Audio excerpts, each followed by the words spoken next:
Okay, now for our featured books of the show. The Executive's Guide to 21st Century Corporate Citizenship is a highly practical guide, or actually there's two guides, for executives who want to understand how corporate citizenship can build reputation, deliver value, and mobilize both employees and customers. Now, these books navigate the field of corporate citizenship, providing actionable insights based on empirical research. Joining us this morning is one of the authors, Katherine Valvoda Smith, who is also the executive director at my former school, the Center for Corporate Citizenship at the best university in Boston, Boston College, as we examine today what it takes to successfully link corporate responsibility to reputation, and we'll discuss best practices in the field today. Welcome to Urban Update. Thank you, Alberto. Thank you for having me. Yes, go Eagles. Yes. We'll start with that. All right, so take me through this. Before we let's put a picture of your co-author, since yes. he could not be here. He's in New Jersey, right? Yes. There he is. And what is his name? This is Dave Stangus, who's the Chief Sustainable Officer. Chief Sustainability Officer for Campbell Soup. Absolutely. So shout out to Dave. He couldn't be here. But so both of you wrote these. What inspired both you and Dave? What made you guys say, we need to write a couple books? Well, I run the Center for Corporate Citizenship at Boston College, which is a membership center for people in companies to help them understand how to make the best environmental, social, and governance investments they can make with the assets of business. And Dave has been at the top of sustainability organizations in 3 industries and 3 different companies now. And we both get approached a lot and asked how to improve programs. People in companies, come up and ask for advice. And both of us thought, it really just shouldn't be this hard. There's a lot of information in the field that can be useful to people in companies to understand how they can get the most business value and the most social value out of their environmental and social investments. And so we thought we should write a book that tells people, gives them some guidance about where to start. You started to write one book, but you ended up with 2, right? We did. So tell me why there's 2 and who's the target audience for one, and then the other one. They're up on screen now. Right, right. So the practitioner's guide is actually for people in companies who are responsible for executing these corporate citizenship programs. And the executive's guide is actually for executives who want to understand whether their teams are executing in the best possible way. So we bring all of the insights available to us through the Carroll School of Management at Boston College and apply them to the environmental and social domains of business. So what makes a company a good corporate citizen? What are some of the kind of characteristics? Great. Well, so one of the things we see is that sometimes people in companies actually get confused about the difference between their corporate citizenship and their philanthropy program. So philanthropy is part of corporate citizenship, but no philanthropy program, no matter how great, how well considered, can actually substitute for a company that doesn't have ethical and sustainable operations. So corporate citizenship is everything. It's how a company exercises its rights, responsibilities, obligations, and privileges legally within society.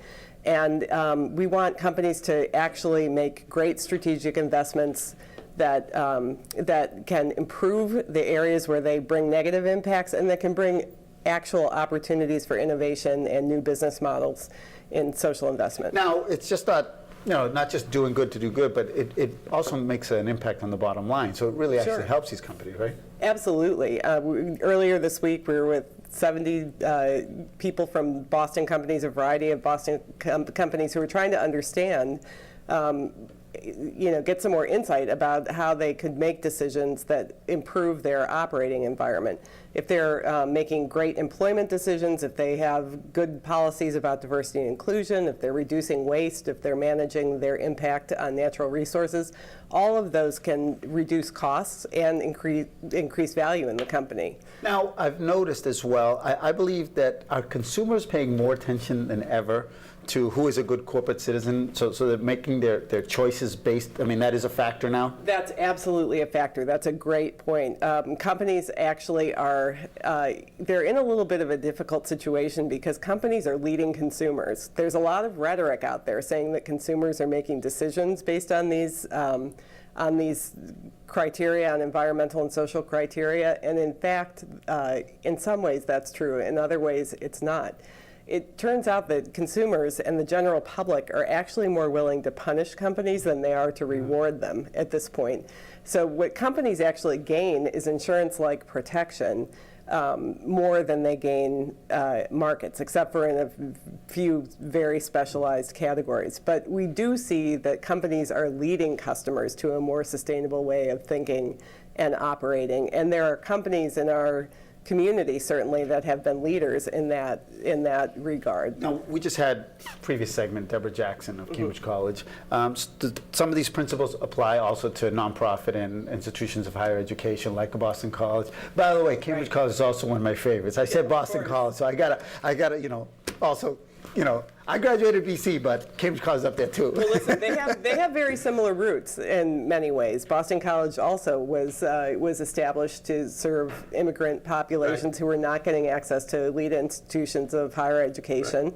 And so Cambridge College is very near and dear to our hearts, and we certainly believe a lot in their mission. And I think there's a role for business to play in supporting institutions like Cambridge College and in supporting institutions like Boston College as well. Oh, Deborah gets a double whammy. She gets a double, yes. All right, so I saw you guys have a good online, resource, right? Right, yes. Your website? ccc.bc.edu. Okay, so ccc.bc.edu.